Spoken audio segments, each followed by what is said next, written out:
Quédate conmigo hasta el final, porque lo que vas a escuchar hoy no va de ideologías ni de bandos, va de algo mucho más simple y mucho más sucio. La sensación de que te están tomando por tonto mientras haces cola en el súper, pagas tus impuestos y rezas para llegar a fin de mes. No es una teoría conspiranoica ni un hilo eterno de Twitter, es mucho más cotidiano. Es ese momento en el que ves al presidente hablando de normalidad institucional, mientras detrás de él se acumulan sumarios, comisiones de investigación, nombres propios que se repiten como si tuvieran plaza fija en el telediario. Es escuchar que España es una democracia plena y al mismo tiempo sentir que la plena es la cara de tonto que se te queda cuando comparas tu vida con la suya. Imagínate una escena muy concreta. Es lunes, 7 y pico de la mañana, suena el despertador, no porque te apasione tu trabajo, sino porque sabes que si un mes fallas, la hipoteca no perdona, el alquiler no perdona, la compra no perdona. Te levantas, miras el móvil, abres las noticias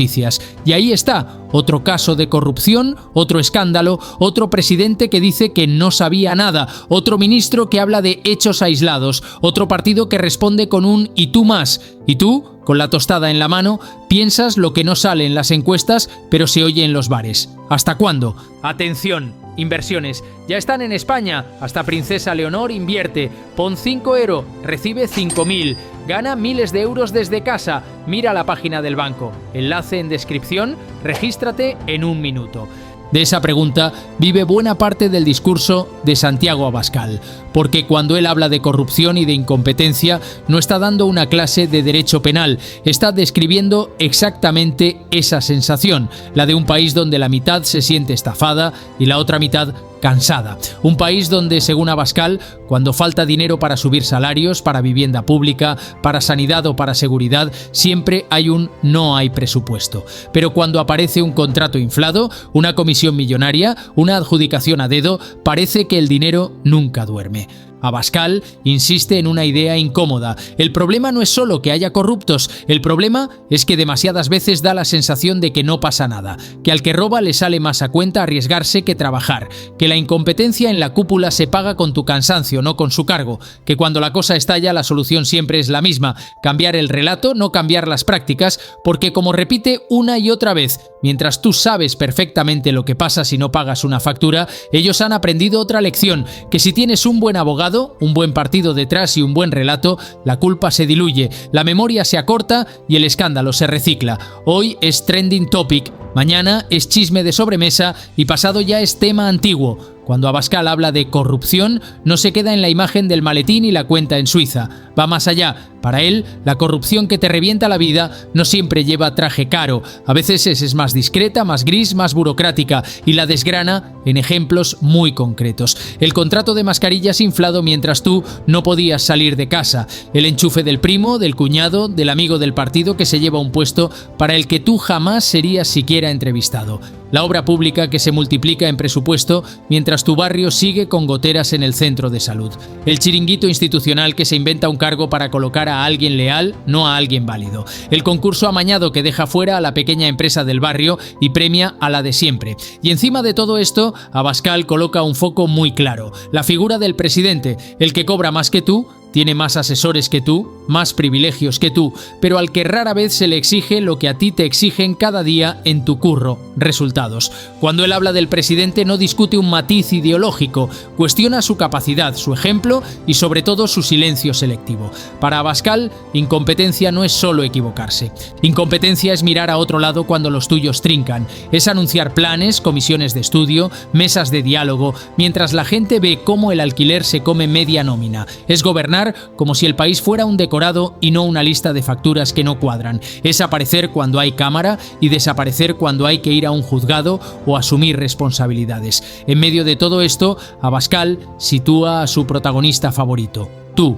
Tú que cobras 1.000 y poco, tú que encadenas contratos temporales, tú que has renunciado a tener hijos porque no sabes ni si podrás pagar un piso de 40 metros, tú que has oído toda tu vida que si estudias y te esfuerzas, llegarás, y de repente descubres que lo que más se premia no es el mérito sino el contacto. Su discurso funciona porque coge tu biografía y la pone frente al plasma del presidente. Por encima de todos estos elementos, él repite una palabra, confianza.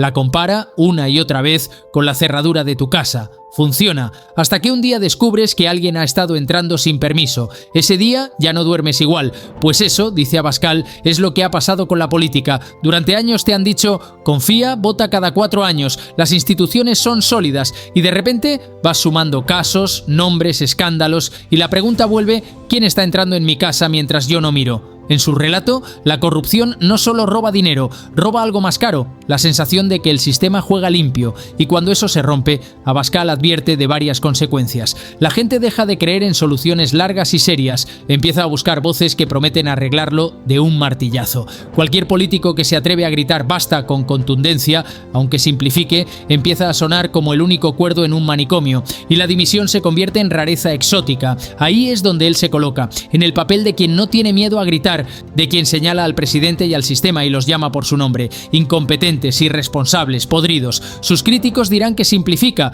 sus seguidores dirán que por fin alguien se atreve a decir en voz alta lo que muchos murmuran en el bar. Cuando Abascal conecta corrupción con tu día a día, no enseña gráficos, enseña facturas, habla de salarios, recuerda que durante años te han repetido que la economía crece, que el PIB sube, que España va bien, pero tú miras tu nómina y no ves el milagro, ves un salario mínimo que sube en titulares, pero que el alquiler se come con hambre de lobo, ves ministros celebrando décimas de crecimiento, mientras en tu barrio se pelean por contratos de 20 horas, y ahí Abascal mete el dedo en la llaga. Cada caso de corrupción que sale a la luz te lanza el mismo mensaje subliminal: hay dinero, pero no para ti. Hay presupuesto para asesores, para campañas de imagen, para sedes reformadas, para tu nómina, ya tal. Cuando pasa a la vivienda, el esquema es el mismo. Él describe lo que tú ya sabes. Intentas alquilar y te piden nóminas imposibles, avales familiares, meses por adelantado. Intentas comprar y descubres que necesitas años de ahorro solo para la entrada. Lees que el Estado va a hacer vivienda pública, pero ves solares vacíos, anuncios reciclados, promesas que cambian de logo pero no de resultado. Y entonces Abascal formula la pregunta que muchos se hacen: ¿cuántos pisos se podrían haber construido con lo que se han llevado?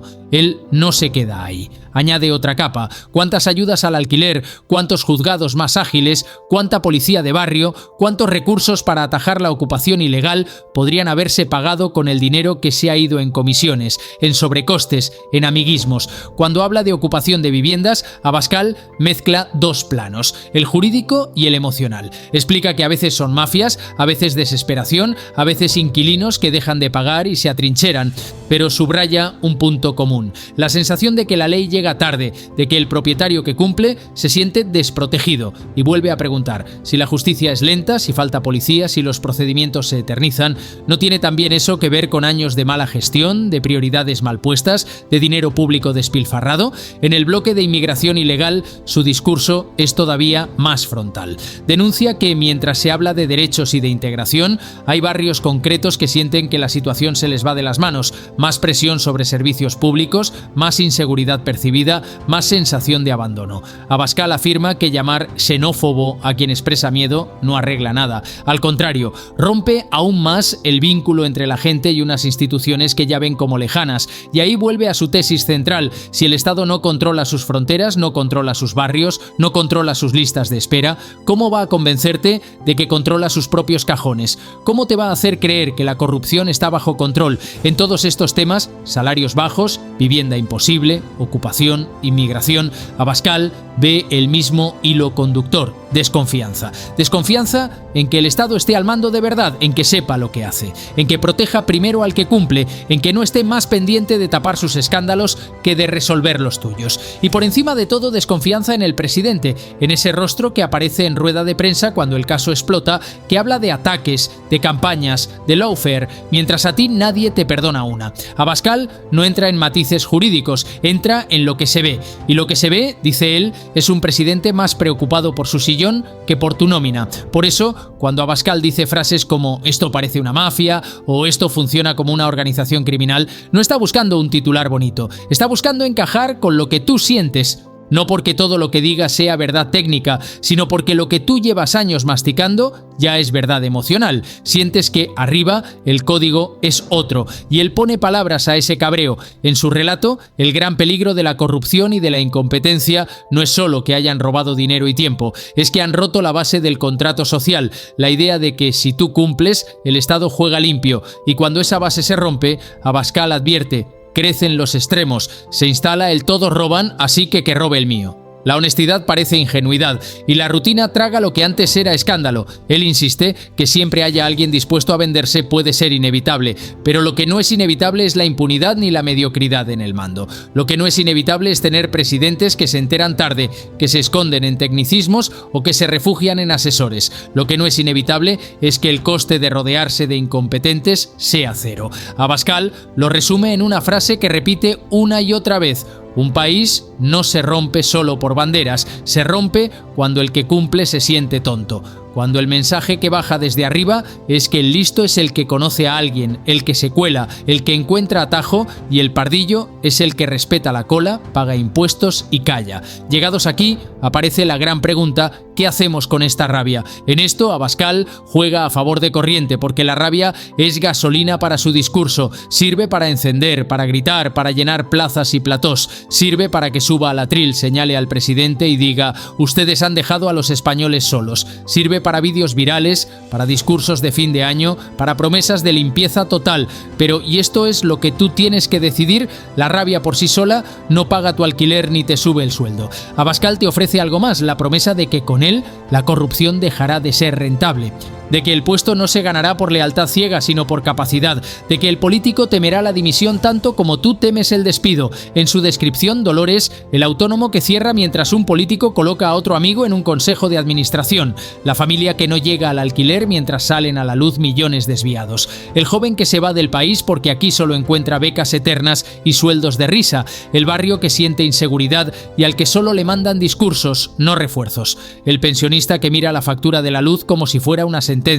Abascal avisa contra una frase que le parece letal: todos son iguales. Dice que esa frase es el sueño húmedo del corrupto, porque lo coloca al mismo nivel que el honesto. Para él, no todos son iguales. Lo que sí es igual, demasiadas veces, es un sistema que protege más al que manda que al que paga. Por eso, cuando habla del presidente, del que sea hoy o mañana, no se limita a llamarlo incompetente. Le lanza una acusación más profunda: tu incompetencia ya no es tu problema, es el problema de todos, porque mientras él comparece, tú madrugas. Mientras él habla de contexto, tú miras la cuenta del banco. Mientras él menciona garantías, tú piensas en la tuya. La garantía de que si cumples, el Estado está de tu lado. Vuelve a la escena del principio. Es lunes, suena el despertador, abres las noticias y ves otra vez la misma película. Caso, escándalo, comisión, declaraciones cruzadas. La diferencia es que ahora sabes leer ese titular como lo lee Abascal, no como un chisme de tertulia, sino como el hilo invisible que une tu sueldo, tu casa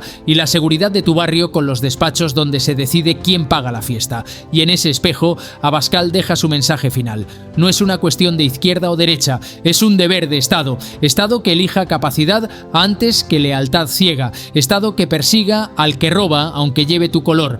Estado que no permita que el presidente viva en una burbuja de asesores mientras el país vive en un bucle de escándalos. Estado a tiempo, ya, porque al final, cuando se apaga el mitin, cuando la cámara recoge cables y el presentador se despide, tú sigues en el mismo sitio, en el metro de las 7, en la oficina gris, en el piso de alquiler que no sabes si podrás renovar, en el barrio donde las promesas llegan siempre con retraso. Y ahí es donde el discurso de Abascal deja de ser solo política y se convierte en un reto, porque no basta con aplaudirle cuando señala al presidente y le llama incompetente. La pregunta incómoda es otra: ¿qué estamos dispuestos a exigirle también a él si un día llega a mandar? ¿Tolerarías en el tuyo lo que hoy no toleras en los demás? Esa es, en el fondo, la invitación que deja este relato: que no te acostumbres ni a la corrupción ni a la mediocridad, vengan del color que vengan, que no vendas tu rabia a cambio de un eslogan, que la uses para algo más difícil y más serio: vigilar, exigir, recordar cada día que el poder sin vigilancia siempre se olvida de quién paga la luz del despacho. Solo entonces ese Estado, a tiempo, ya, dejará de ser una frase fuerte en un vídeo y empezará a ser algo parecido a una realidad.